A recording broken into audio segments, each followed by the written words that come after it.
Assalamualaikum warahmatullahi wabarakatuh. Kembali lagi bersama saya Ahmad Nurul Sakti Harahap. Saat ini saya akan kembali menggunakan software CFD Soft untuk mensimulasikan aliran internal dalam fluida yang mengalir pada sebuah pipa. Kita langsung aja. Untuk mulainya kita langsung input dulu untuk masukkan allow memory. Klik ya. Kemudian kita masukkan ke domain. Dimensinya, sekarang kita mengambil opsi adalah aksis simetri karena dalam pipa yang simetris.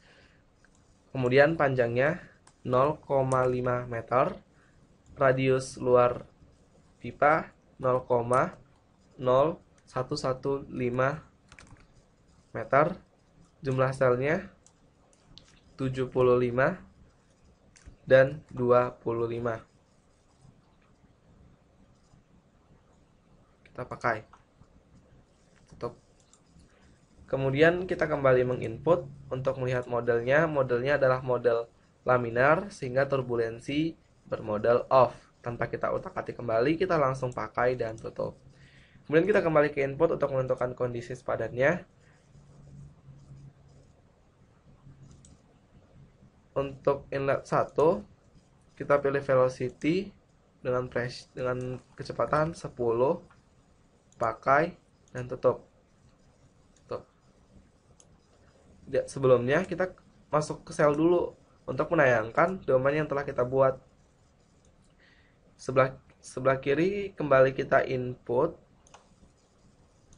dan dijadikan sebagai inlet 1.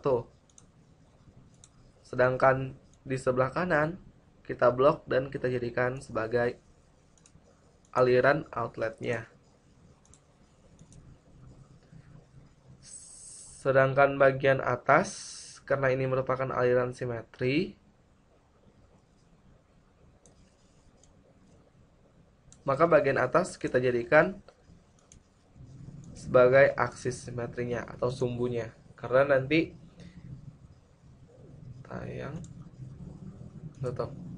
dalam ini pipa ini merupakan sumbu bagian tengah, karena bagian atas dan bagian bawah ini adalah simetri. Sedangkan bagian W1 ini merupakan tepi pipa, sehingga tidak perlu diubah lagi, langsung aja dipakai. Kemudian kita masuk ke tampilan utama. Kita langsung ke input 1. Kemudian kita masukkan konstanta fiskalnya. Untuk densitas, iya, kita pakai 9,072 E02, oke. Fs, oke. Kita pakai 1,000 E pangkat 01, oke. Kemudian escape. Selanjutnya kita bangun grid. Bangun grid adalah BG. Untuk aksial kita modif segmen. Untuk titik mulai, titik akhir, jumlah sel kita pakai yang bawaan, sedangkan faktor pemberatnya adalah titik mulai 4, akhirnya juga 4. Kemudian kita escape.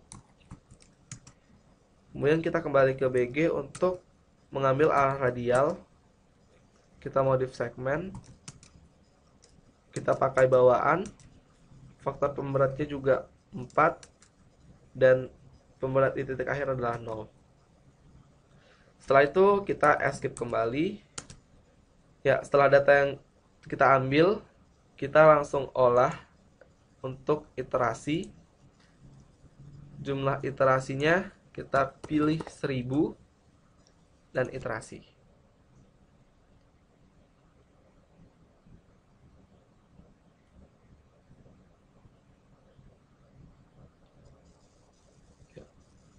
Ternyata pada data iterasi ke-592, kriteria konvergensi terpenuhi. Berarti data yang kita ambil sudah langsung masuk. Langsung kita tutup. Kita escape lagi. Hapus data yang ada, tidak. Kemudian kita lihat alpha. Pilih variabel. Kemudian TTR, artinya tekanan total relatif. Untuk melihat tekanan, maka nanti aksi 1 enter, kita akan menjumlahkan total pressure.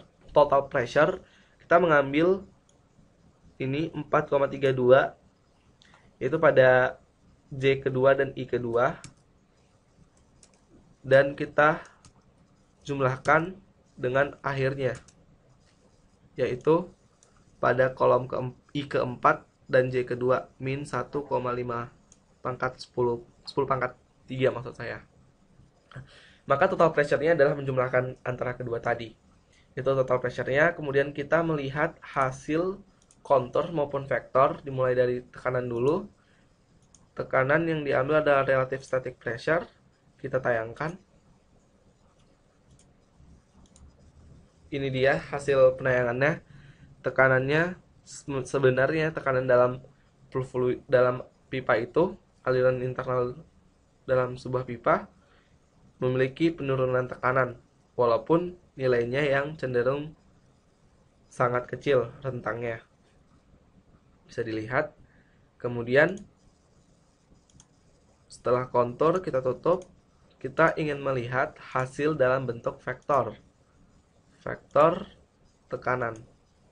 Tayang. Kita lihat. Ini dia vektornya. Ternyata begitu juga tidak jauh berbeda dengan kontur, maka vektor juga tekanannya semakin rendah ke akhir. Makanya oleh karena itu kenapa pipa minyak atau semacamnya itu memiliki pompa di berbagai titik untuk menstabilkan tekanan yang ada. Selanjutnya, setelah melihat vektor kecepatan, vektor tekanan, kita akan melihat vektor kecepatannya juga. Untuk vektor kecepatan, kita ambil kontur dan pilih kecepatan, kita tayangkan. Vektor kecepatan ternyata dari karena dia laminar, alirannya ternyata invisit, yaitu bagian atas dan bagian bawah cenderung konstan. Begitu juga kalau kita melihat deformasinya. Tayang. Tutup. Ternyata deformasi yang ada adalah deformasi linear. Kenapa? Karena tidak terjadi rotasi air di dalamnya. Artinya cenderung linear atau lurus. Oke. Ya. Demikian tadi penggunaan simulasi aliran internal dalam software CFD ini. Sekian dari saya. Wassalamualaikum warahmatullahi wabarakatuh.